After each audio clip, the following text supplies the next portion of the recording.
Hey there, Belmont Bears. We are here today to read another chapter of Louisiana's Way Home. I am reading this book with the permission of Scholastic. Just wanted to remind you of that. I'm trying to remember to say it at the beginning of every video so that you guys know.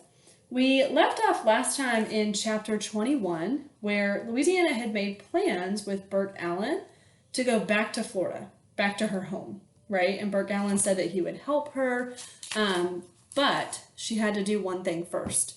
Bernice told her that she had to sing at this funeral in order for her to be able to go back to Florida so she could get her suitcase. Okay, and she doesn't want to leave her suitcase behind because she's already left so many things behind. And so she's going to stay back and she's going to sing at this funeral and get her suitcase back, and then she's going to go to Florida with Burke. Okay, so I asked you to jot last time about how she might be feeling at this moment. She said she was really tired of leaving places, and I wanted you to think about how that might feel for her to have to leave somewhere else. Okay, today we're going to start reading chapter 22, so just be ready to make any jots as we go.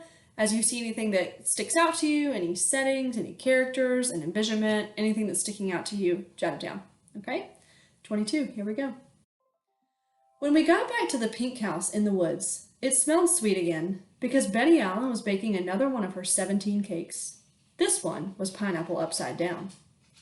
I have never in my life had a pineapple upside down cake, I said to Betty Allen.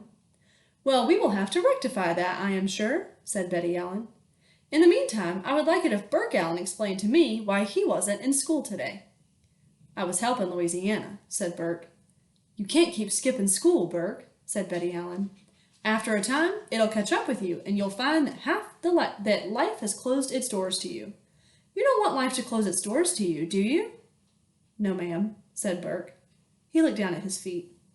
Open doors, said Betty Allen.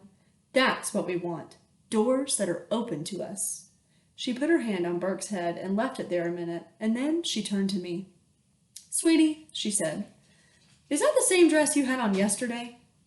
It is, I said. My other dresses are in my luggage, and my luggage is currently unavailable to me. Why is your luggage currently unavailable to you? Many terrible and complicated things have happened, I said. Well, what are they? I stood in the sweet-smelling house and looked into Betty Allen's gentle face. She looked back at me. I wanted to tell her that I didn't even know who I was. I wanted to tell her that I had been left. I wanted to tell her that she reminded me of the Blue Fairy. What I said was, have you ever read the story of Pinocchio? Bert gave me a shove. He said, Louisiana's granny ain't feeling good. Can Louisiana stay here with us? What's wrong with your granny? Said Betty Allen. She is having tooth problems, I said, and she needs some time to recuperate. She's extremely unwell. She is also a liar. Bert gave me another little shove.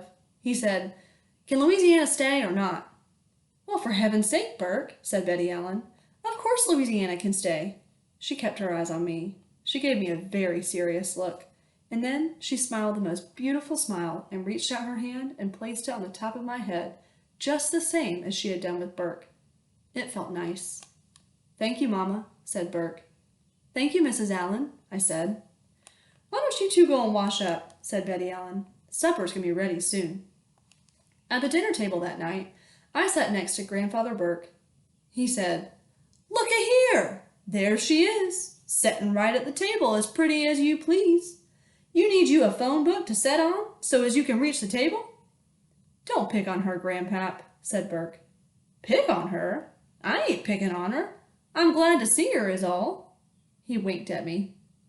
Daddy, said Burke's father, you let her alone now. Let her eat. The dinner was fried chicken and green beans and mashed potatoes, and I ate everything set before me, and it was all very good. But truly, I wasn't even certain that I was there. I kept imagining the dark alley of the Louisiana Five and Dime. I kept hearing Burke say, the curse ain't your curse. I kept seeing Betty Allen smile at me. There was vanilla ice cream with chocolate sauce for dessert. We each had our own little cut glass bowl, and there were peanuts sprinkled on top of the chocolate sauce. I ate all of my ice cream. I scraped the bowl with my spoon, and then Grandfather Burke slid his bowl of ice cream over so that it was sitting right in front of me. I looked down at Grandfather Burke's bowl. The glass was twinkling in the light. It looked very pretty. It was dark outside and there were lights on inside, and the bowl was catching all the light and everybody was around the table.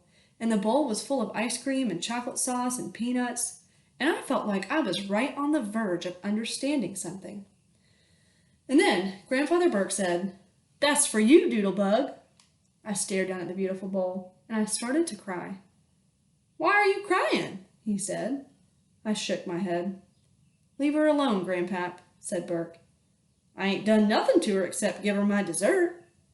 I was crying too hard to pick up my spoon, and that is something that has never happened to me before. "What ails her?" said the grandfather. "She misses her granny," said Burke. "I do not miss my granny," I said. Grandfather Burke took hold of my hand.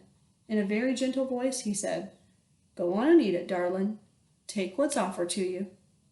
Holding on to his horse hoof gave me some courage and comfort, and after a while, I stopped crying and picked up my spoon. "There you go, honey," said Betty Allen.